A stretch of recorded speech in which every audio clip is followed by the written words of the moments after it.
విశాఖలో గూగుల్ పేరుతో ప్రమోషన్ చేసుకుంటున్నారన్న మాజీ ఐటీ మంత్రి అమర్నాథ్ వ్యాఖ్యలకి కౌంటర్ ఇచ్చారు మంత్రి నారా లోకేష్.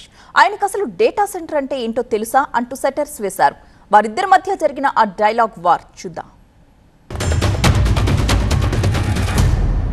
ఆ రోజు మేము అదానికి డాటా సెంటర్స్ ని ఏర్పాటు చేయాలని చెప్పి ప్రపోజ్ చేసి వాళ్ళని రిక్వెస్ట్ చేసుకున్నప్పుడు వాళ్ళకి ఏం కమిట్మెంట్ ఇచ్చామనంటే, మనం ఏం కమిట్మెంట్ తీసుకున్నామంటే, మీరు 200 మెగావాట్ డాటా సెంటర్ ఏర్పాటుతో పాటు మీకు ఇచ్చినటువంటి ల్యాండ్ ఏదైతే కన్సెషన్ రేట్స్ లో మేము ఇస్తున్నామో, మీరు అక్కడ ఐటీ టవర్స్ కట్టి అక్కడ ఐటీ ఈకో సిస్టమ్ ని డెవలప్ చేసి 25,000 మందికి ఉపాధి కల్పించేటువంటి బాధ్యత మీ సంస్థ తీసుకోవాలని చెప్పి కమిట్ చేసాం ఆ రోజు ప్రభుత్వంగా. మేము ఎందుకు, డాటా సెంటర్ వల్ల ఉపాధి రాదు కాబట్టి.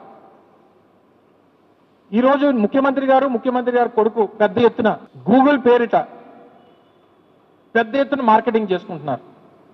అది మనం అందరం కూడా చూస్తున్నాం. ఇది ఒక చారిత్రాత్మకమైనటువంటి ఘట్టం అని, నా 45 సంవత్సరాల చరిత్రలో ఇది గొప్ప అనుభవం అని వారు చెప్పుకుంటున్నారు. సరే, డాటా సెంటర్ ఏర్పాటు చేయమని తప్పలేదు, స్వాగతిస్తున్నాం. కానీ డాటా సెంటర్ తో పాటు వాళ్ళ తాలూకా ఒక డెవలప్మెంట్ సెంటర్ కూడా పెట్టమనండి. విశాఖపట్నంలో కమిట్ చేయండి వాళ్ళని.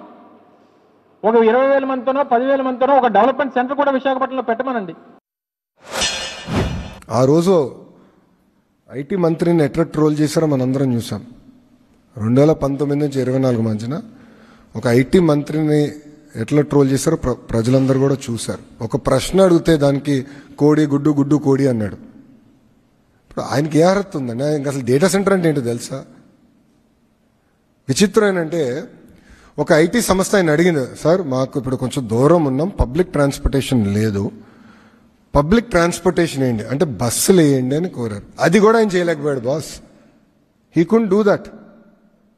2 years వాళ్ళు అడిగితే అది చేయలేకపోయాడు ఆయన. మేము అధికారంలోకి వచ్చిన వెంటనే మొదటి నెలలో ఐటీ కంపెనీలు అందరితో నేను మీటింగ్ పెట్టుకుంటే వాళ్ళు అన్నారు, మిగతా అంతా మీరు చేయండి కానీ ముందర మాకు బస్సెస్ చేస్తే చాలంటే వీ డిడ్ దట్. కనీసం బస్సు కూడా వేయలేకపోయాడు. ఆయన ఏం మాట్లాడతాడు? అసలు ఆయన ఏం తెలుసు? ఆయన ఎవరన్నా సీరియస్గా తీసుకుంటాడా? ఆయన మెసేజ్ పెడితే ఒక్కడన్నా స్పందిస్తాడా? ఒక్క మీనింగ్ఫుల్ బిజినెస్ మెన్ స్పందిస్తాడా? ఆయన మంత్రిగా ఉన్నప్పుడు ఏం చేశాడు? వాళ్ళు గ్లోబల్ ఇన్వెస్టర్ సమిట్ అని ఒక చివరికి ఎన్నికలు ఇంకా ఓడిపోతున్నాం అనగా ఒక సమిట్ అని పెట్టారు. అప్పుడు ఒక electronic media national media person ఏమడిగారంటే, మీరు గ్లోబల్ ఇన్వెస్టర్ సమిట్ అన్నారు, చాలా సంతోషం, గ్లోబల్ కంపెనీల పేర్లు చెప్పండి ఏమేమి వస్తున్నాయంటే ఆయన ఒక్క కంపెనీ చెప్పలేకపోయాడు. ఈ couldn't tell you one company. మాకు సమ్మిట్ పెట్టాల్సిన అవసరం రాలేదు, ఆల్రెడీ తీసుకొచ్చా. ఇటుగో పార్ట్నర్షిప్ సమ్మిట్ పెడుతున్నాం, బట్ మేము ఏంటి సమ్మిట్ కోసం ఆగట్లా. We are moving very fast.